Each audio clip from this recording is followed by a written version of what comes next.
각각 선악간에 그 몸으로 행한 것을 따라 받으려 함이니라. 아멘. 오늘은 제 4강으로요 성도의 죽음과 영생에 대해서 나누려고 합니다.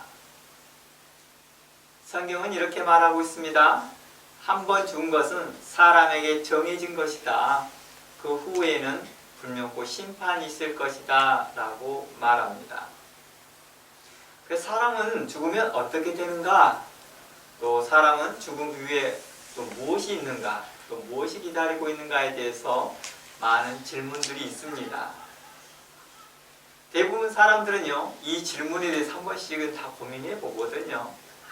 뭐 사춘기 시절 때부터 하든지 아니면 좀 빠른 사람들은 초등학교 때부터 이러한 질문들을 한 번씩 고민해 보기도 합니다.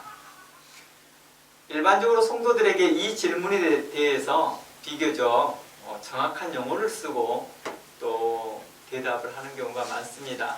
그러니까 성도인 경우에는 이 부분에 대해서 대답을 하는 경우가 많이 있는데 일반적으로 보편적으로 보면 정확한 용어를 쓰고 있습니다. 대부분 천국과 지옥을 이야기합니다. 죽으면 어떻게 되나요?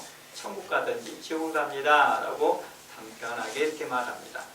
물론 설명하시는 그 차이는 있지만 또 어떤 부족함도 있기는 하지만 성도들의 입에서 대부분 이러한 말들이 나옵니다. 천국과 지옥 이런 용어들을 쓰죠. 그 다음에 부활과 심판 그리고 영생과 사망 이렇게 설명합니다. 이러한 용어들을 자유롭게 쓰고 있다는 것입니다. 그러나 세상 사람들은요 모두 동일한 대답을 얻기는 쉽지 않습니다. 동일한 답을 얻기보다는 각자의 가치관 또 자신들의 배우는 그런 철학과 교육 그리고 이념에 따라서 또는 더 나아가 자신이 다니는 그 종교에 따라서 각기 다른 주장을 하고 있다는 것입니다. 성도들의 주장들은 대부분 좀 전에 말했던 천국과 지옥이라는 그 기본 테마에서 좀 더 발전하면 부활, 심판, 영생, 그 다음 지옥 아니면 사망이라는 용어를 쓰면서 이러한 부분들을 대답을 하곤 합니다. 성경에서 죽음 이후에 대해 언급하고는 있습니다. 굉장히 많이 언급해요. 그러나 실제적으로 성경에서는요 현재 성도의 삶에 비해서 비교적 적게 언급하고 있어요. 그러다 보니까 일반적으로 성도들은요 성경에서 말한 만큼 믿고 더 깊이 죽음의 이유에 대해서 파헤쳐 보려고 하지 않습니다. 왜냐하면요 성도들은 성경에서 말해주신 만큼 이해하고 믿음으로 사는 것으로 충분하기 때문이죠. 그래서 건강한 성도들은요 성경에서 말해준 만큼 믿으려고 하고 그 외 부분 안에서만 이해하려고 하고 그 믿음으로도 충분히 신앙생활하는데 지장이 없다는 것을 발견하거든요. 물론 우리가 신앙생활하면서 이 성장하는 과도기가 있거든요. 성장기가 있어요. 한 몇 년 동안에는 아무런 문제 없이 그러한 신앙과 그런 믿음으로 살았던 몇 년간 아무 문제가 없는데 어느 날에 교회에 대하여서 불만이 생기고 말씀에 대해 불만이 생긴 경우가 있거든요. 이런 경우는 과도기와 같은 거예요. 신앙의 과도기. 마치 우리가 성장하면서 사춘기를 맞이할 때 사춘기 전까지는 아무 문제 없다가 사춘기에 한 1, 2년 정도의 어떤 혼동기가 오는 것들처럼 마치 신앙에도 그런 기가 있습니다. 이러한 때 잠시 그런 현상이 일어나다가 다시 정착기에 들어와요. 안정기에 들어온다는 것입니다. 그래서 연세 드신 성도님들을 보면 여러 많은 과정 가운데도 불구하고도 그분들이 건강하게 신앙생활 하시는 이유들이 다 있겠죠. 결국에는 하나님의 섭리와 하나님의 인도하심과 하나님 성경에서 말한 대로 하나님 성경에서 말한 만큼만 이해하여도 충분하구나 라는 것을 발견하기 때문입니다. 그러니 우리가 성경을 배울 때 성경에서 말한 만큼만 이해하여도 충분하다라는 것입니다. 그리고 나머지 죽음에 대해서는요, 나머지 부분이 있잖아요. 죽음 이후에는 어떻게 될까에 대해서는 하나님께서는 그걸 신비에 감춰두었다는 거예요. 신비. 그래서 하나님께서 감추어둔 그 신비를 굳이 파헤쳐 보려고 할 필요 없다라는 거예요. 이게 하나님의 섭리구나, 하나님의 뜻이구나. 현재 우리가 이만큼 알고 또 현재 생활에 초점을 두고 있는 것이 하나님의 섭리이고 내가 이렇게 하고 있는 것, 신앙생활하는 것도 하나님의 뜻이구나 알고 살아가는 것이죠. 그래서 성도들은 대부분 현재 성도의 삶에 집중하려고 한다는 것입니다. 왜냐하고요? 일반적으로 교회는 성도의 현재 삶을 집중시키고 있습니다. 그러니 세상 철학과 다른 종교의 사상까지 가져와서 성경에서 굳이 언급하지 않은까지 파헤쳐가면서 신비에 가려진 죽음 이유를 너무 다양하게 그리고 너무 자의적으로 해석해서는 안 된다는 것입니다. 이러한 사람들을 또 멀리 해야 됩니다. 억측과 지나친 생각과 과장된 말은요, 성도의 거룩한 현재 삶을 망쳐놓습니다. 우리가 잘 알고 있는 종말주의에 빠진 자들 있죠. 종말론자들이라. 우리는 일반적으로 종말론자들이라고 말하죠. 이런 종말론자들이 말하는 이 죽음 이유에 대해서 보면 너무 과한 이야기를 많이 꺼내죠. 그리고 또 영지주의자들이 또 그렇습니다. 영지주의자들도 영의 세계를 너무 파헤쳐서 이야기를 하는데 성경에 나오지 않는 부분들을 너무 지나치게 성경을 과하게 해석합니다. 비유적이고 상징적으로 해석해가면서 성경의 의도와 달리 해석해 나가고 있다는 것입니다. 또한 금욕주의에 빠진 자들은 현재 이러한 자들도 또한 그렇다는 것입니다. 이들도 또한 자신이 체험한 부분들을 너무 지나치게 과장되게 말을 합니다. 그러다 보니까 자칫 무당들의 세계와 너무 흡사한 이야기를 꺼내고 있다는 것입니다. 귀신들의 세계를 이야기하듯 마치 이것을 과장되어서 이야기하고 있다는 것입니다. 마치 천국의 세계를 이야기하듯 지옥의 세계를 이야기하듯 이야기하고 있다는 것입니다. 그러나 성경은 그러한 부분에 많이 언급하지 않고 있거든요. 성경은 대부분의 현재 성도의 삶에 대해서 집중하고 있다는 것입니다. 그러나 종말론주의자나 영주의자나 또 지나친 금욕주의에 빠진 자들은 현재 삶에 대해서, 현재 성도의 삶에서 또 현재 삶에 대해서 비관적이라는 것입니다. 그리고 무기력한 태도를 취하고 있더라는 것입니다. 그래서 이러한 분들이 주변에 있다면 살펴보시고 있다 안다면 한두 번 주의 교훈으로 훈계하시고 권면해 보는 것입니다. 그래도 듣지 아니하면 어떻게 해요? 그들에게 있어서 돌아서는 것이고 멀리 해야 된다라고 하는 것입니다. 이 부분에 대해서는 제가 디도서를 통하여서 이미 언급하였던 부분이기 때문에 여러분들이 참고되어질 거라 봅니다. 그래서요, 성경을 보면은요, 사도 바울이 이 부분을 취합니다. 종말론주의에 빠져 있고 금욕주의에 빠져 있는 자들이 이제 일을 안 합니다. 게으르게 지내거든요. 그러면서 이들이 자신의 현재의 삶에 대해서 무기력하게 행동을 하고 있으니까 사도 바울은 이렇게 말합니다. 일하지 않은 자는 먹지도 말라. 이렇게 책망합니다. 그들은 게으른 자들이다 라고 책망하고 있습니다. 그리고 이러한 자들에게 돌아서라라고 말하고 있는 거죠. 그래서 데살로니가전서 3장 6절을 보면 데살로니가 후서 같네요. 데살로니가 후서 3장 6절을 보면 형제들아 우리 주 예수 그리스도의 이름으로 너희를 명하노니 게으르게 행하고 우리에게서 받은 전통대로 행하지 아니하는 모든 형제에게서 떠나라 라고 말합니다. 사도 바울은 이제 말합니다. 그러한 형제들에게서 떠나라 라고 말하는 것은 바로 종말론주의에 빠진 자들이나 영주주의에 빠진 자들이나 금욕주의에 빠진 자들에게서 떠나라. 그러면서 11절에 이렇게 말합니다. 우리가 들은즉 너희 가운데 게으르게 행하여 도무지 일하지 아니하고 도리어 일만 만드는 자들이 있다. 이렇게 일을 만든다는 말이 무슨 뜻이에요? 교회 안에서 뭐라죠? 성경에서 언급하지 아니하는 말들을 하는 것이죠. 자신들의 체험과 자신들이 바라보는 성경의 관점들, 잘못된 관점들을 이야기하면서 교회에 문제만 야기시키고 있더라는 것입니다. 그래서 도리어 교회에 거치는 자가 되고 있더라는 것입니다. 그런 자들에게 대하여서 뭐하라? 멀리하라 라고 말합니다. 이런 자들에게 대하여 우리가 명하고 주 예수 그리스도 안에서 권하기를 조용히 일하여 자기 양식을 먹으라 라고 말하였습니다. 이 내용은 또 누구에게도 해당되었습니까? 당시의 사역자들에게도 해당되었습니다. 당시 사역자들에게도 그들이 뭐합니까? 계속해서 자신들은 교회에다가 사례비만 요청하고 있기에 사도 바울은 이렇게 말합니다. 그 중간 지점이겠죠? 9절, 8절 이런 내용들에서 이렇게 말합니다. 나는 밤낮으로 힘써 일을 한다. 내가 교회에다가 뭐하지 아니하고 폐를 끼치지 아니하고 거치는 자가 되지 않고자 한다. 내가 이것을 너희들에게 본을 보인다 라고 말합니다. 그러면서 13절에 이렇게 말합니다. 형제들아 너희는 선을 행하다가 낙심하지 말라. 누가 이 편지에 한 우리의 말을 순종하지 아니하거든 그 사람을 지목하여서 사귀지 말라. 그로 하여금 부끄럽게 여기게 하라. 그러나 온수같이 생각하지 말고 형제같이 권면하라고 말합니다. 그래야 그들로 주께 돌아올 수 있도록 다시 선한 일을 행할 수 있도록 도우라는 것입니다. 그들에 대해 비방하고 그들에서 판단하는 게 우선되는 것이 아니라 그들을 긍휼히 여기는 것이 우선되어야 한다라는 것입니다. 바로 이러한 부분들에 대해서 이미 한 달 전에 마무리했던 디도서 강에서 연결된 내용이기 때문에 다시 언급하지는 않고요. 여러분들이 참고하셨으면 좋겠습니다. 이제 다시 초점으로 돌아가 봅니다.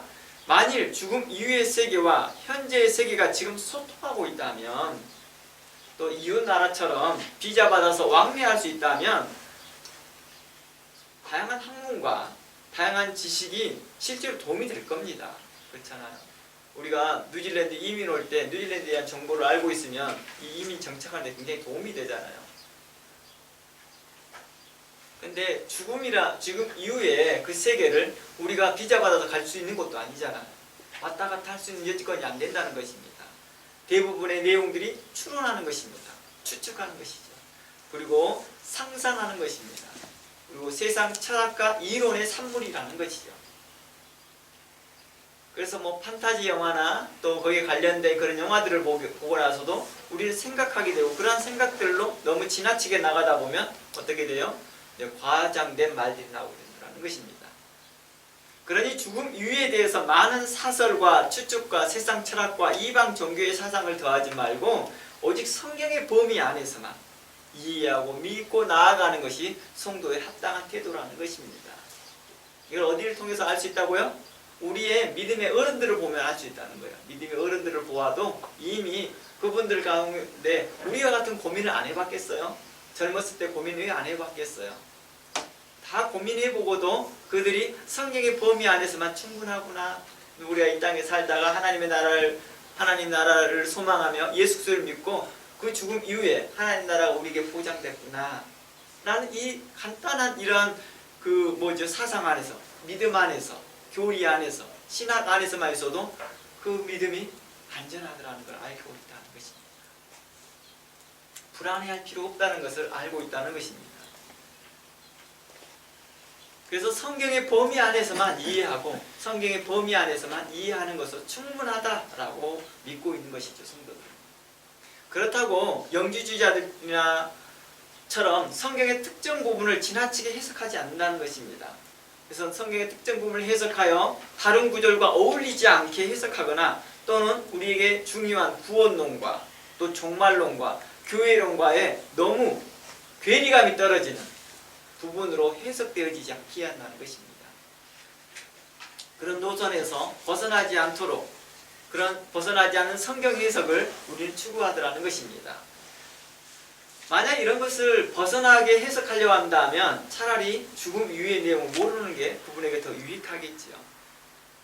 차라리 모르는 게 그들에게 유익하다는 것입니다. 우리 한번 대표적으로 이런 것도 있잖아요. 하나님 나라의 심판이 어떻게 일어날지 모르고 갔어요. 그랬더니 염소편에 있는 사람과 양의 편에 있는 사람들은 뭐예요? 양에 있는 사람들은 자신이 하는 행동도 잘 모릅니다. 자기가 왜 상 받는지도 모릅니다. 주께서 말을 하니까 이해합니다. 주님, 우리가 주님께서 감옥에 가 있을 때 어느 때 우리가 물을 주셨고 물을 주었습니까?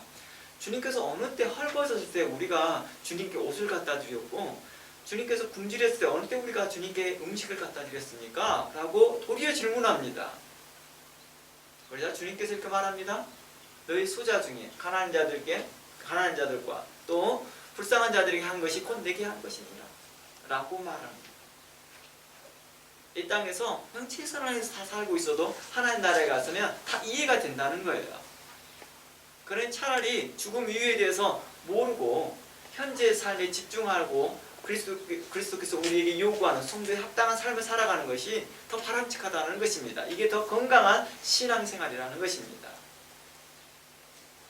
그래서 성경 해석에서 애매한 경우에는요, 우리는 어떻게 해야 됩니까? 이런 죽음 이유에 대해서는요, 전통적으로 받아들이는 기독교 교리 범위 안에서 이해하면 좋습니다.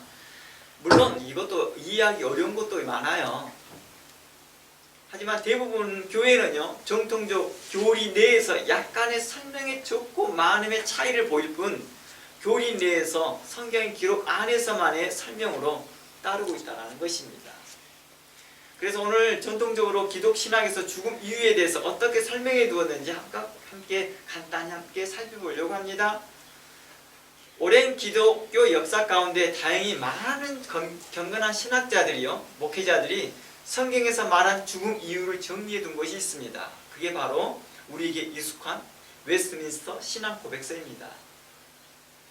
웨스트민스터 신앙 고백서나 아니면 하이델베르그, 또 기타 여러분들의 교단, 여러분들이 섬기는 그 교단이죠. 장로교 교단이나 아니면 그 침례교 교단이나 오순절 교단에서 오는 그 헌법서나 이런 것들을 보아도 이런 내용들이 나와요. 그 교리서죠. 신앙 고백서들이죠. 그들이 신앙 고백서를 보아도 이 범위가 크게 차이가 나지 않아요. 거의 비슷한 내용을 이야기하고 있다는 것입니다. 약간의 설명의 차이가, 설명의 정도의 차이가 있다는 것입니다. 얼마나 더 많이 설명했느냐, 적게 설명했느냐의 차이지 핵심은 같은 이야기를 하고 있다는 것입니다. 그래서 제가 카톡으로 여러분들에게 보내드렸던 웨스트민스터 32장의 내용입니다. 사람의 죽은 후 상태와 죽은 자의 부활에 관련되어져서 웨스트민스터 32강에 이렇게 말하고 있습니다. 제가 읽어드릴게요. 성도의 죽은 이후의 상태는 어떤 것이냐? 사람들의 신체들은 죽은 후 흙으로 돌아가 썩음을 본다. 그들의 영혼들, 죽지도 자지도 않는 것은 죽지 않는 본질을 가져서 그것을 주신 하나님께로 즉시 돌아간다 라고 말합니다. 그러니까 지금 현재 첫 번째 설명을 한번 해보면 이렇습니다. 사람들은 죽으면 흙으로 돌아가 썩게 된다 라고 말합니다. 그래서 우리에게 익숙한 사도행전을 한번 봐볼게요. 사도행전 13장 36절 가봅니다.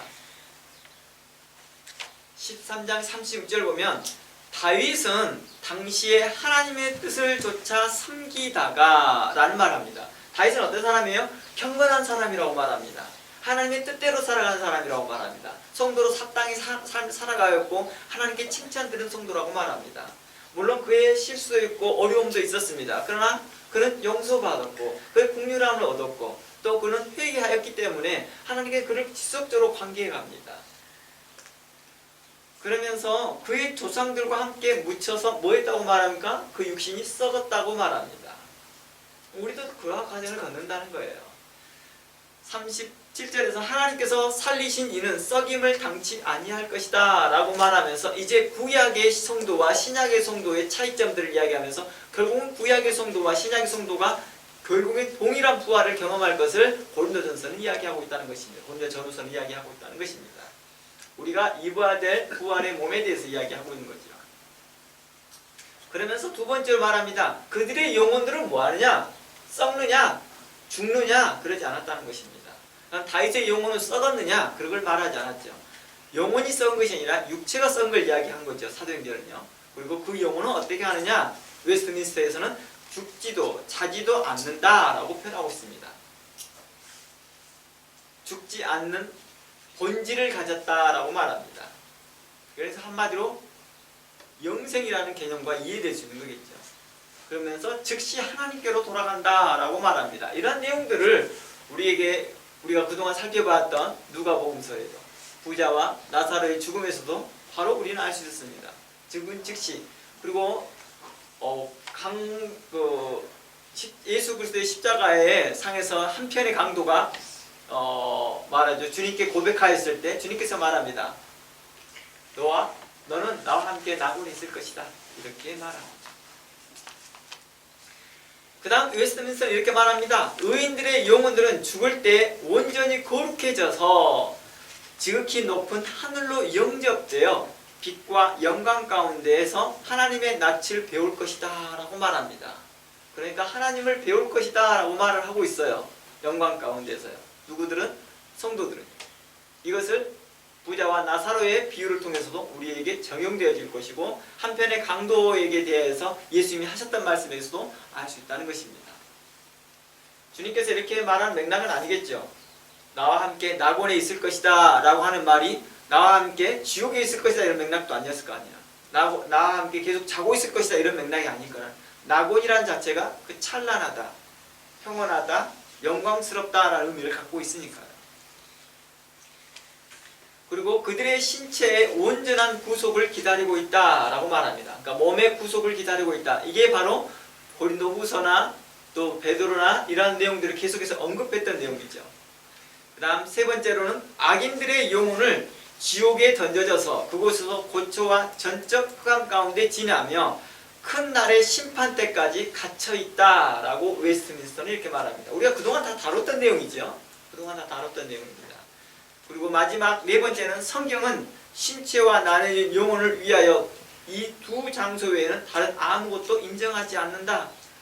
그러니까 죽음을 뭐라고 말했냐? 영혼과 몸이 분리되어지는 것을 죽음이라고 말하였고 분리된 그 영혼은 어디에 있느냐라고 했더니 중간 상태에 있다라고 말하는 거예요. 그 중간 상태에 있다라고 표현하고 있습니다. 다시 정리하면 모든 사람은 육신은 죽으면 흙으로 돌아간다는 것입니다. 창세기를 기준으로 해서 말합니다. 흙으로 돌아가 썩게 되는 것입니다. 그리고 그 영혼은 그 중간 상태에 들어가 하나님의 그 심판을 기다리는 것입니다. 그리고 불의한 자들은 어느 중간 상태에 들어가요? 영원한 그 불 가운데 고초와 전적 흑암이죠. 고초와 전적 흑암 가운데 있을 것이다. 이것을 부자와 나사를 통하여서 이해되었습니다. 그리고 의인들은 아브라함 품에 거하듯이 하나님의 영광 안에 있을 것이며 라고 말합니다.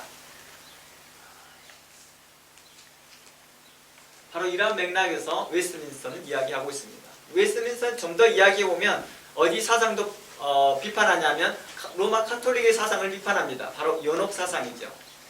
거기도 중간 지대를 이야기하나 연옥에서는 뭐가 있다고, 그 카톨릭에서 말하는 연옥은 어떤 것이냐면 그 중간 지대에서 회개할 수 있다라고 말하는 것이죠. 변화가 일어날 수 있다. 그래서 이 땅에서 성도들이 기도해주면 그들이 중보되어져서 중보기도를 통하여서 그들이 또한 천국에 갈 수 있다라고도 이야기도 합니다.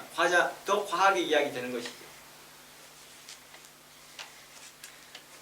바로 이러한 부분들을 성경에서는 죽음 이유에 대해서 웨스트민스터에서 이야기하고 있습니다. 그러니 우리는 이 범위 안에서만 이해하면 됩니다. 행여 이 범위를 다 이해하지 못한다 할지라도, 신학적 범위를 다 이해하지 못한다 할지라도 괜찮다는 것입니다. 괜찮다는 것입니다. 고민할 필요가 없다는 것입니다. 우리의 가장 익숙한 하나님 우리가 죽으면 어떻게 됩니까? 천국과 지옥 둘 중에 하나입니다. 영생과 사망 둘 중에 하나입니다. 이렇게만 알고 있어도 충분하다는 것입니다. 예수 그리스도를 믿는 자는 천국이요 믿지 않는 자는 지옥이다라고 하는 이 간단한 이 교리 하나만 가지고 있어도 충분하다는 것입니다. 그리고 현재의 삶에서 성도에게 우리에게 말하고자 하는 성도의 합당한 삶에 집중하는 것입니다. 오늘의 성경의 주제는 뭐였습니까? 성도의 죽음과 영생이었습니다. 바로 그 영생에 대해서 오늘 나누려고 합니다. 그 영생이 곧 우리에게 곧 죽음하고 연결되어 있기 때문입니다. 성경에서 영생은 뭘 말하고 있었냐? 사람의 생명의 지속성 여부를 말하고 있지 않습니다. 그러니까 성경에서 말하는 영생, 사망, 그러니까 죽음이죠. 성경에서 말하는 영생과 죽음은 사람의 생명의 지속성 여부를 말하고 있지 않다는 것입니다. 누가 더 오래 살 것이냐? 이걸 말하고 있는 게 아닙니다. 이것만 말하고 있지 않다는 것입니다. 성경에서 영생은 하나님과 예수 그리스도를 아는 것이다 라고 말합니다. 다시 한번 제가 말해봅니다. 영생은 뭐라고요? 하나님과 예수 그리스도를 아는 것이다 라고 성경은 우리에게 선포합니다. 함께 볼까요? 요한복음 17장 3절입니다. 우리 함께 이 본문을 함께 자세히 한번 살펴보시기 바랍니다. 요한복음 17장 3절입니다. 영생은 곧 유일하신 참 하나님과 그가 보내신 자 예수 그리스도를 아는 것이다 라고 말합니다. 이곳에서 안다라고 하는 이 단어는요, 헬라어로 이해해보면 체험적으로 아는 것을 말합니다. 즉 믿는 것과 아는 것이 하나가 되어진 것을 이야기하고 있는 것입니다. 그러니까 체험했다라고 하는 이 개념이 믿는 것과 아는 것이 하나 되어진 암을 이야기하고 있는 것입니다. 즉 영생은요, 단순히 육체적 생명이 지속적으로 오랫동안 사는 것만 말하지 않고 있다는 것입니다. 바로 영생은 하나님과 그의 보내신 자 예수 그리스도를 아는 것이다라고 명확하게 우리에게 말해주고 있는 것이죠. 이 의미가 뭘 의미할까요? 우리에게요. 우리 성도들에게 성경에서 말한 영생은 처음부터 다른 종교에서 말하는 영생관과 천국관과 다르다라는 거예요. 그냥 다른 종교에서 말하는 영생은 오래 사는 것이란다면 성경에서 그 오래 사는 것을 그 기본을 갖추고 있어요. 어때요? 영혼이 소멸합니까? 소멸하지 않아요. 그럼 불의한 자의 영혼도 소멸하지 않습니다. 그럼 영생하잖아요. 단지 어디에서 영생할 거냐의 차이인 거죠. 그렇죠? 바로 부자와 같이 불구덩이에서 영원토록 그 꺼지지 않는 불에 살 것이냐, 아니면 나사로처럼 하나님의 품인 아브라함 품에서 평안하게 낙원에 거할 것이냐의 차이인 것이죠. 그러니까 생명의 지속성을 이야기하는 게 아니라 하나님을 아는 것이라는 것입니다. 이 말을, 하나님을 알다라는 말을 좀 더 적극적으로 성경에서는 해석되어지기를 요한복음에서는 이렇게 말합니다. 하나님과 예수 그리스도와 하나 되는 걸 이야기합니다. 그래서 예수님께서 이렇게 말합니다. 아버지요, 아버지께서 아버지와 내가 하나 된 것 같이 저희들도 우리와 함께 하나 되게 하여 주시옵소서라고 요한복음 17장에서 예수님께서 마지막에 이제 이 땅을 떠나시기 전에 제자들을 위해서 기도합니다. 그러면서 이러한 내용들을 하나 되게 하기를 강구하고 있다는 것입니다. 이 말이 무엇이에요? 우리가 하나님과 함께 있으면 체험할 거 아니에요. 그렇죠? 그러므로 해서 그것을 영생이라고 말했다는 거예요. 그래서 영생이라는 개념을 이렇게 우리가 많이 이해하고 있어요. 누구나 다 알고 있는 거예요. 하나님과 함께하는 거. 그래서 우리가 일반적으로 교회에서 가장 많이 듣는 말이 그거 말이에요. 천국이 어디입니까? 라는 말에 대해서 하나님과 함께하는 것이 천국입니다. 진정한 교회는 뭡니까? 하나님과 함께 있는 것입니다. 진정한 성도의 삶은 뭡니까? 하나님과 동행하는 것입니다. 다 하나님과 함께, 하나님과 함께, 그리스도와 함께, 그리스도 안에서 하나, 이런 말들을 자주 쓴다는 거예요. 이것이 바로 보편적인 기독교관이에요. 기독교 성경적 가치관이라는 거예요. 우리는 이러한 성경적 가치관과 이런 보편적인 성경적 가치관을 이미 가지고 살아갑니다. 그래서 우리를 향하여 성도라고 말합니다. 즉 영생은 오래 사는 것이 목적이 아니기 때문에 하나님과 예수 그리스도와 연합하는 것, 하나 되는 것을 이야기하고 있다는 것입니다. 내가 좋은 땅에 갔는데 그곳에 하나님이 안 계셔요. 그곳에 예수 그리스도가 안 계셔요. 그러면 우리의 신앙의 목적이 달라진 거죠. 뭔가 잘못된 거죠. 우리는 하나님과 예수 그리스도와 하나 되는 것을 영생이라고 말하는 것이죠. 또한 여기에 또 추가되어진 게 뭐예요? 바로 함께한 성도들과 함께하는 거예요. 믿음의 사람들과 모든 의인들과 함께하는 것입니다. 어떤 사람들은요, 기독교의 영생과 다른 종교가 말하고 있는 환생 있잖아요. 그것을 같다라고 생각하시는 분이 있습니다. 왜냐하면 생명의 지속성만 놓고 이야기하니까 그래요. 생명의 지속성만. 그러니까 한 인격이 개로 환생했다가 돼지로 환생했다가 사람으로 환생했다가 다시 뭐 다른 동물로 환생했다가 해서 그 인격이 계속 영구적으로 가는 거죠. 여기서 어떤 사람은 영생을 하고 착각하는 사람도 있어요. 그런데요, 그것을 영생을 하지 않습니다. 그 영혼은 죽지 않고 영혼이 다른 모습으로 환생할지를 모르나 그는 계속해서 그때마다 죽음을 맞이한다는 거예요. 죽음. 그럴 거 아니에요? 개로 살았던 사람으로 살았던 다시 그는 end of the life가 되면 죽음을 맞이한다는 거예요. 그리고 죽음 이후에 또다시 개로 태어난다 할지라도 그 개로 살다가 또다시 죽음을 맞이한다는 그 죽음의 공포는 사람들은 모두 다 첫 경험처럼 생각합니다. 기억을 못 하거든요. 근데 성경은 우리에게 뭐라고 말합니까? 죽음은 딱 한 번 있다고 말하는 거예요. 죽음은 정해진 것이다. 그 후로는 뭐라고 말해요? 환생이 있다고 말하지 않고 심판이 있다 이렇게 말하는 거예요.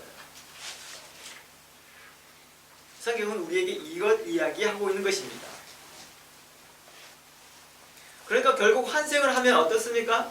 지금 어떻게 사냐에 따라서 그들은 고차원적인 생물로 혹은 저차원 생물로 환생하는데 이것을 반복하여 최종적으로 영원 불사한 존재가 된다고 하는 사상이 기독교 영생의 사상과 같다라고 말하고 있는 것은 뭔가 잘못된 것이죠.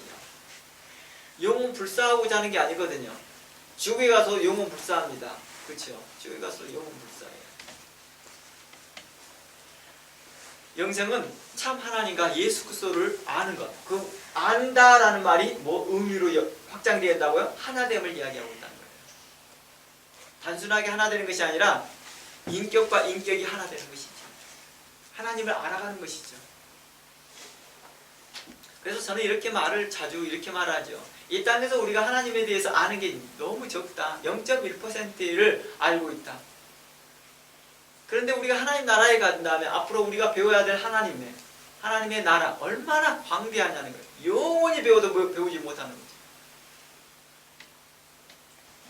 그래서 계시록에 보면 24장로들이 계속 뭐합니까? 아멘, 아멘, 아멘. 계속해서 그 고백이 우리 가운데 그냥 절로 나오더라는 것이죠. 세상 사람들이 이렇게 말합니다. 과학자들이요. 사람들이 가장 행복할 때가 무언가를 깨달을 때다라고 말해요. 유레카하는 것처럼.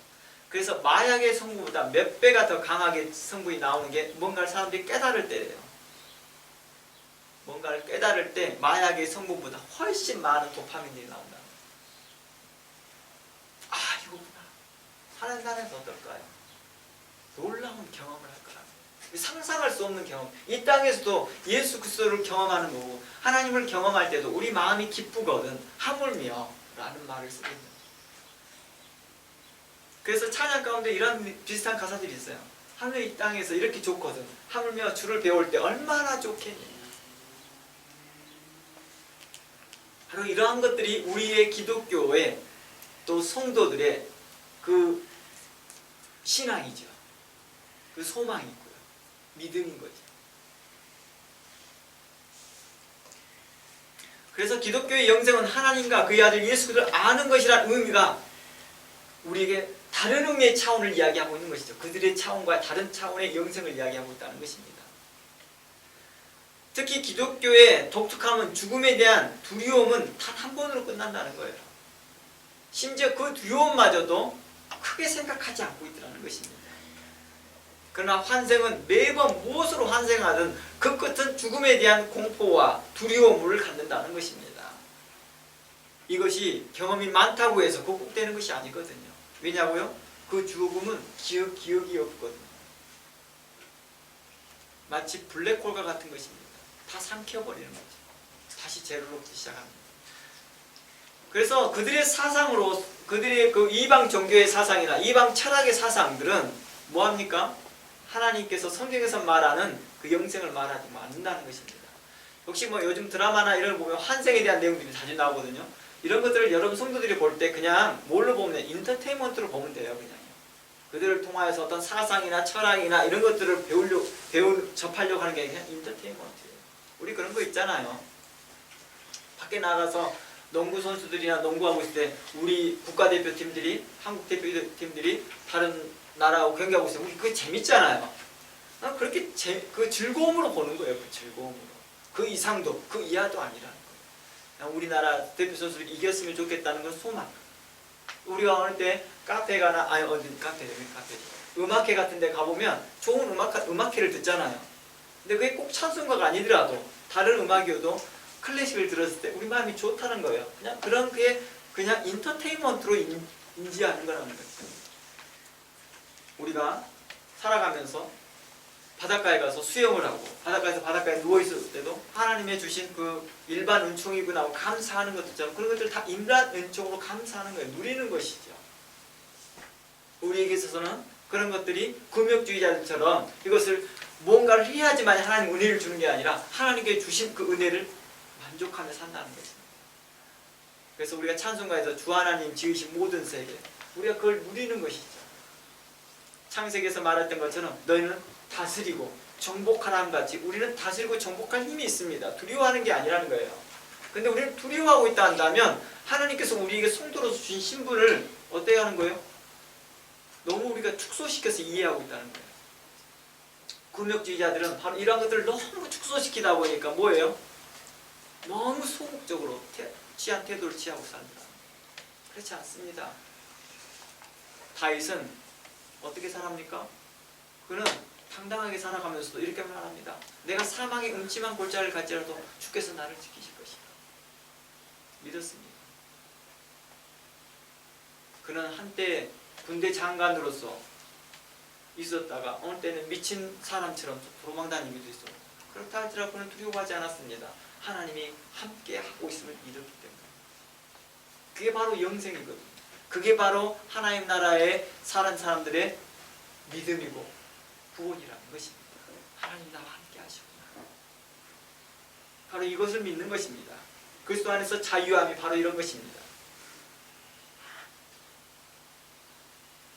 또한 성도들은 왜 두려움을 두려워하지 않냐고요?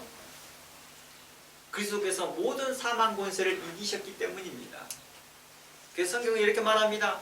이 육체가 나의 영혼을 삼키는 것이 아니라 도리어 그 믿음이 사망 권세를 이긴다라고 말하고 있습니다. 죽을 것이 생명에 삼킨 바 되었다라고 말합니다. 뭐가요? 죽을 것이 생명에 삼킨 바 되었다고 말합니다. 블랙홀은 뭡니까? 죽음이 생명을 삼키는 거예요. 그런데 반대로 이야기하고 있다는 거예요. 도리어 생명에 삼킨 바 되었다. 빛이 어둠을 삼켜버렸대요. 근데 볼까요? 고린도 후서에 5장 1절입니다. 우리가 지난주에 봤던 내용이지만 다시 한번 살펴보십시오. 고린도후서 5장 1절에서 4절까지입니다. 만일 땅에 있는 우리 장막집이 무너지면 하나님께서 지으신 집 곧 손으로 지은 것이 아니요 하늘에 있는 영원한 집이 우리에게 있는 줄 압니다. 참으로 우리가 여기 있어 탄식하며 하늘로부터 오는 우리 초소로 덧입기를 간절히 사모한다. 이게 부활을 이야기하고 있는 거예요. 부활. 이렇게 옷 입은 우리가 벗는 자들로 발견되지 않게 하려 함이니라. 참으로 이 장막에 있는 우리가 이 땅에 육신을 입고 있는 이 모습인 거고, 이야기하고 있는 우리가 짐진 것 같이 탄식하는 것은 벗고자 함이 아니요 오히려 더 덧입고자 하는 것이니 죽을 것이 생명에 삼킨 바 되게 하려 함이니라 라고 말합니다. 그래서 믿음의 성도들은요, 이 땅에 살고 있으면서 사망과 죽음을 두려워하지 않습니다. 이거 죽으면 내가 어떻게 될까? 이거 죽으면 어떻게 되나 하는 그런 두려움 가운데 있지 않다는 것입니다. 우리 그런 거 있죠. 주사 맞으러 가면요, 주사의 아픔에 대한 고통은 느끼고 거기에 대한 무서움을 알고는 있습니다. 하지만 그것에 대해 맞고 나서 내가 이것으로 해서 내가 문제가 생길까? 이렇게 생각하지 않는다는 거예요. 더 신뢰감이 있는 거죠. 이 주사약을 통하에 대한 신뢰감이 있다는 거예요.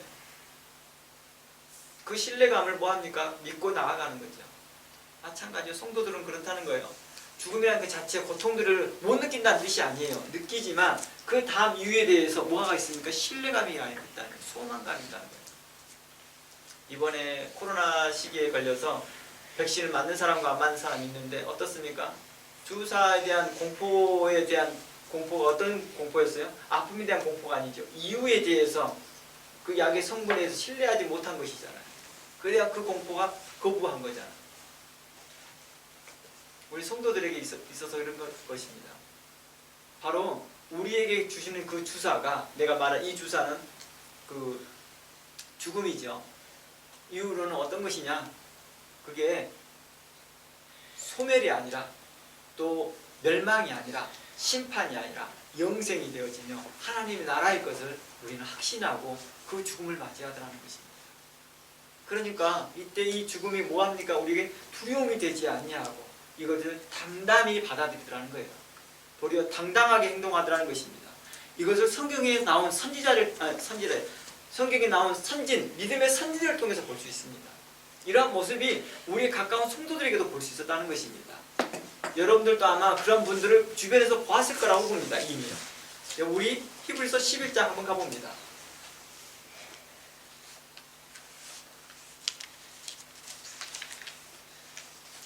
그러니까 우리 애들도 보면 그런 일이 있어요. 아직도 그런 어른들도 있긴 있지만요.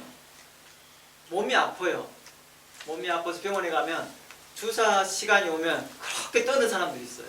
이게 좋다는 걸 알고는 있어요. 좋다는 걸 알고는 있는데 그 주사 맞을 때 그 통증, 그 샤프하게 들어오는 그 느낌들이 별로 좋지 않으니까, 고통스러우니까 싫어하시는 분들이지만 그렇다고 해서 그 약에 대한 성공을 믿지 않는 건 아니잖아요. 제가 하는 말이 이 말입니다. 성도들에게 있어서 그 고통들이나 아픔들이 죽음을 맞이하는 그 순간들이 아프고 고통스러울 수 있지요. 하지만 그렇다고 해서 그들이 소망이 없느냐, 하나님 나라에 대한 그 믿음의 의지가 없느냐, 그건 아니라는 것입니다. 그건 별개의 문제라는 것입니다. 그래서 이러한 부분들을 이해한 상태에서 히브리서 11장 32절 봅니다. 내가 무슨 말을 더하리요? 히브리서 11장은 믿음의 사람들을 이야기를 열거합니다. 그러면서 이렇게 말합니다. 무슨 말을 더하겠느냐 하면서 믿음의 사람들을 이야기합니다. 기드온, 바락, 삼손, 다윗, 사무엘, 선지자들이 이를 말하려면 내가 시간이 부족하다.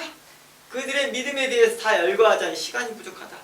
그들은 믿음으로 나라를 이기기도 하며 의를 행하며 약속을 받기도 하며 사자들의 입을 막기도 하며 불의의 세력을 멸하기도 하며 칼날을 피하기도 하며 연약한 가운데서 강하게도 되기도 하며 전쟁에 용감하게 되어 이방 사람들의 진을 물리치기도 하며 라고 나옵니다. 그러면 35절 여자들은 자기의 죽는 자들의 부활로 받아들이기도 하며 또 어떤 이들은 더 좋은 부활을 얻고자 하여 심한 고문을 받되 구차히 풀려나기를 원하지 아니했다라고 말합니다. 고문을 받을 때 어땠을까요? 얼마나 고통스러웠을까요? 어떻습니까? 이게 칼을 피하기도 했다는, 칼을 피한다는 말은 뭐예요? 그 칼의 위협으로서 피했다는 거예요. 바로 이러한 부분들을 이야기하고 있습니다. 분명히 있습니다. 하지만 그것 때문에 자신이 그 다음의 세계에 대해서 두려움이 있느냐? 그것이 아니었다는 것입니다. 도리어 소망을 갖고 있기 때문에, 희망을 갖고 있기 때문에 뭐 있다고 말합니까? 구차히 풀려나기를 원치 않았다는 거예요. 배반하지 않았다는 것이죠. 그래서 36절 어떤 이들은 조롱과 채찍질뿐만 아니라 결박과 옥에 갇힘과 시련을 받았으며 37절 돌로 치는 것과 톱으로 키우는 것과 시험과 칼로 죽임을 당하며 양과 염소의 가죽을 입고 유리하였다. 어디에 정착하지 못하고 여기저기 돌아다녔다는 뜻입니다. 유리라는 것입니다. 그러며 궁핍과 환난과 학대를 받았다. 어때요? 우리가 궁핍과 환난과 학대를 받으면서 여기저기 정착하지 뭐 돌아다닌다 하고 한번 우리가 현실적으로 생각해 봅시다. 감당할 수 있을까요? 정말 힘들겠죠. 우리의 생각과 우리의 사상이 하나님 어디 계십니까? 라고 우리가 말하지 않을까요? 아마 우리 중에 그런 사람도 있을지 모르겠죠. 하지만 믿음의 선지자들은 그럼에도 불구하고 이걸 구차히 벗어나려고 하지 않았다는 거예요. 바로 이게 믿음의 사람들의 태도였습니다. 이러한 믿음의 사람들의 태도를 우리가 본받는 것이죠. 그래서 우리도 그러한 삶을 살 수 있다는 것을 우리로 확인시켜주고 있는 것입니다. 38절 이런 사람은 세상이 감당했어요? 감당하지 못해요. 세상이 철학이 감당 못하고 세상의 사상이 감당이 못하고 세상의 종교가 감당하지 못했어요. 바로 성도들에게 이러한 이야기를 하고 있다는 것입니다. 제가 좀 전에 예배 함께 드리는 그 첫 시간에 함께 우리 적은 무리들이 함께 예배 드리고 찬양하고 있는 동안에도 이런 생각이 들었어요. 우리가 이렇게 큰 소리로 찬양하고 이렇게 좋은 악기를 가지고 반주하면서 찬양을 하고 있고 우리가 마이크를 들어서 우리가 찬양하고 이 순간이 정말 평화롭지 않아요. 과거에 우리가 지금 현재 말씀과 만남교회 성도 이 성도수 수만 모이더라도 위험을 감수하고 모였어야 됐고요. 목소리를 들춰내지 못했었고요. 현재에도 북한도 그러고 지하교회가 현재도 그러고 있지만 카토콤이라는 그 지하의 세계에서 그들은 아예 나오지도 못하고 그 동굴 안에 생활하면서 그 안에서 청정히 예배를 드려야 됐었고 하나님의 말씀을 사모하고 하나님을 찬양하고 기도하는 일에 감사했었다는 것입니다. 하나님 우리를 이렇게 기도할 수 있는 시간 주셔서 고맙습니다. 오늘 또 대표기도 가운데 하나님 우리를 이렇게 예배할 수 있는 시간과 여건과 환경을 주신 하나님께 감사합니다 라고 기도했던 것처럼 우리가 이런 거에 진심으로 감사해야 되는 것입니다. 그냥 입으로만 나오는 감사가 아니라 우리 삶이 비교해 보십시오. 그들의 삶이 어땠습니까? 조롱과 채찍과 결박과 옥에 갇히는 시련을 받고 돌로 맞고 톱으로 캐고 시험과 칼로 죽임을 당하고 내 옆 사람들이 죽어나가는 거예요. 그런 궁핍과 환난과 학대와 유리함, 정착하지 못하는 그 정착하지 못했다는, 항상 우리 안에, 그들로 안에 불안을 요소를 작용할 텐데도 그들은 불안하지 않고 있다는 것입니다. 물론 불안함이 있었겠죠. 근데 그 불안이 어딜까지 망치는, 그들의 믿음과 하나님 나라에 대한 소망까지 잃어버리지 않게 한다는 것입니다. 늘 제가 다시 비교하지만 주사 맞을 때 오는 그 공포스러움, 그것은 배제를 못한다 할지라도 거기에 대한 주사에 대한 약에 대한 소망을 갖고 있는 것처럼 하나님 나라에서 우리들은 그 소망을 가지면 그 믿음의 사람들은 담담히 그것을 구차히 벗어나려고 하지 않았다는 것입니다. 내가 이 가난에서 벗어나야겠다, 내가 이 어려움 가운데 벗어나야겠다 하지 않았다는 것입니다. 그걸 받아들였다는 것입니다. 행여 이 가난을 벗어나기 위해서 내가 이것을 믿음을 떠날 일이 있다 한다면 차라리 내가 이 가난을 벗어나지 않겠다라고. 어땠습니까? 많은 사람들이 그랬잖아요. 가난을 벗어나기 위해서 하나님께 기도했다가 결국에 가난을 벗어나기 위해서 애쓴 사람이 어때요? 믿음을 떠나더라는 거예요. 제 주변에서 꽤나 많이 보고 있죠. 간증도 그런 사람들이 간증을 보고, 여러분들이 닥치는 어려움과 시련들을 일부러 극복하면서 하는 것이 극복하는데, 그 극복하는 그 과정 가운데서 내가 믿음을 떠나게 하고 내가 하나님을 더 떠나게 한다 한다면 차라리 그것에서 떠나려고 하지 말라는 것입니다. 그것을 벗어나려고 하지 말라는 것입니다. 도리어 그걸 받아들여 버리라는 것입니다. 뭐가요? 이렇게 받아들이는 이 모습이 생명이 죽음을 삼켜버리는 거예요. 생명이 죽음을 삼키는 것입니다. 빛이 어둠을 삼켜버리는 거예요. 두려워하는 게. 바로 믿음의 사람들이 이렇게 살아왔다는 것입니다. 이 히브리서의 내용은, 11장 내용은요, 우리에게 더 많은 신학적 내용을 이야기합니다. 부활의 내용을 이야기합니다. 이 부분에 대해서는 제가 더 설명해야 될 부분인데 간략하게 이야기한다면, 이 구약의 성도들이 예수 그리스도의 그 초림을 기다리는 이유가 바로 이 부분을 이야기합니다. 왜 구약의 성도들은 이렇게 고난을 받고 구약의 성도들은 이렇게 어려움을 받음에도 불구하고도 예수 그리스도를 기다렸느냐? 바로 더 나은 부활을 바라였기 때문이다 라고 말합니다.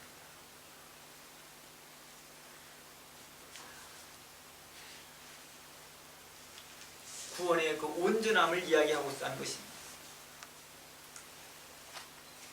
그래서 구약에서 약속하신 그 메시아고 예수 그리스도의 초림을 구약 사람들이 기다리는 이유를 이렇게 말합니다. 그리스도의 오심과 죽으심과 부활하심으로 말미암아 구약의 성도들과 신약의 성도들이 그리스도 안에서 하나님 나라에서 연합되고 하나 되어 자유롭게 거함을 말하고 있는 것입니다. 이 히브리서 11장이 바로 이 이야기를 하고 있는 거예요. 지금. 뿐만 아니라 현재 모든 성도들과 그리고 앞으로의 모든 성도들이, 앞으로 이제 다가올 성도들이 있을 거 아니에요? 이후의 성도들이 주의 날에 동일한 하나님의 백성으로서 그리스도 안에서 그들과 또한 연합되어 하나 될 것을 이야기하고 있는 것입니다. 결국 하나님 나라에서 그리스도 안에서 모든 의인들은 해와 같이 빛날 것이며 그 영광 가운데 있을 것이다 라고 하는 것입니다. 바로 이것을 이야기하고 있는 거예요. 이걸 바로 영생이라고 말한 거예요. 우리 그러잖아요. 우리는 정말 성경에서 많이 자주 언급한 사람들 중에 한 사람이 아브라함이잖아요. 근데 아브라함 한 번도 본 적이 없어. 이 시대 사람들이. 아브라함. 야곱. 심지어 우리 다윗 왕, 솔로몬 왕. 그들이 칭찬하고 본받고 싶어하고. 그리고 더 가까운 사람 누구예요? 사도 바울, 베드로, 야고보, 요한 이런 사람들 자주 언급하지만 한 번도 본 적이 없어. 근데 그날을 소망합니다. 그들과 그리스도 안에서 연합하는 것입니다. 이 히브리서가 이걸 이야기하고 있는 거예요. 구약의 성도들이 왜 예수 그리스도의 초림을 사모했느냐, 왜 예수 그리스도의 날을 사모했느냐, 그로 말미암아 그의 죽으심과 부활로 말미암아 더 온전한 구원이 일어나기 때문입니다. 바로 그러면서 이렇게 말하는 거예요. 사도 바울은 우리가 그 온전한 구원에 있도다. 우리가 그 온전한 구원에 있도다. 구약의 성도들이 바로 우리가 바랐던 그 온전한 구원을, 우리가 받았던 그 온전한 구원을 그들이 바라고 있었도다. 그리고 앞으로 이후에 성도들도 사도 바울이 말하는 이후에는 우리들을 이야기하겠죠. 우리들을 또 그러한 구원에, 그 온전한 구원에 이를 것을 말하고 있는 것이죠. 약속했던 것이죠. 성경을 통해서. 바로 모든 의인들이, 하나님의 거룩한 사람들이 예수 그리스도 안에서 하나님 나라에서 영광 가운데 연합되어 하나 될 것을 이야기하고 있는 것입니다. 우리는 이걸 소망하는 것이 영생이라고 말하고 있는 것입니다. 그러면서 말하는 거예요. 하나님 대해서 아는 거예요. 와, 누구를 만나요? 아브라함을 만나서 하나님을 경험했던 이야기를 꺼내면서 때 우리가 경험하지 못했던 하나님을 또 배우는 것이겠죠. 다윗을 통해서 배우겠죠. 그 많은 것들을 배울 때 우리는 어땠을까요? 감격에 그때 말로 말하면 유레카가 입에서 터져 나오면서 아멘 아멘 할렐루야 모든 영광이 하나님께만 있도다. 24장도 자신의 멸류관 주님께 드렸던 것들처럼 오직 우리가 받았던 영광이 다 하나님의 은혜인 것을 알면서 다시 도리어 하나님께 받았던 영광을 다시 드립니다. 하나님 받으시옵소서. 이 모든 것이 하나님의 은혜입니다. 바로 그날을 소망하는 것입니다. 그날이 있을 것을 분명히 안다는 것입니다. 그래서 우리가 마지막으로 시편 하나 말씀 읽고 마무리해 보겠습니다. 시편 133편 1절입니다. 시편 133편 1절입니다.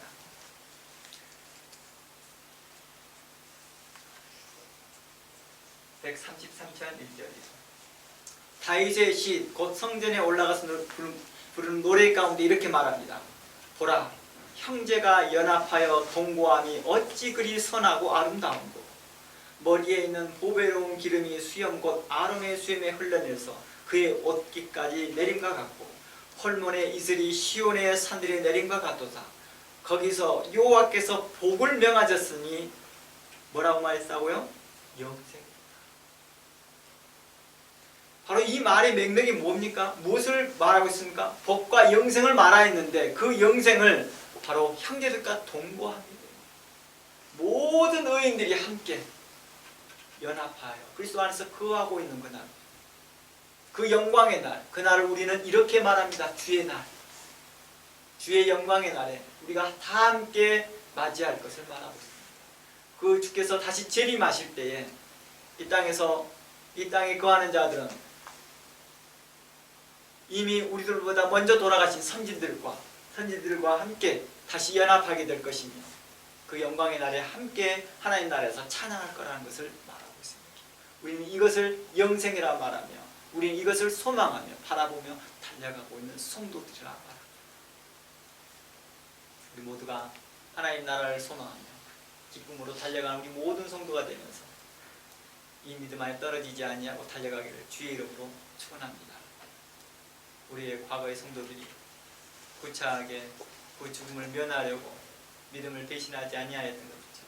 우리 모든 성도들이 하나님의 거룩한 믿음 안에서 그 안에서 신실한 하나님의 백성으로 살아가기를 주의 이름으로 축원합니다. 다 함께 기도합니다. 하나님 감사합니다. 주의 말씀이 오늘도 우리를 위로하시고 힘을 주시고 용기를 주신 하나님께 감사합니다.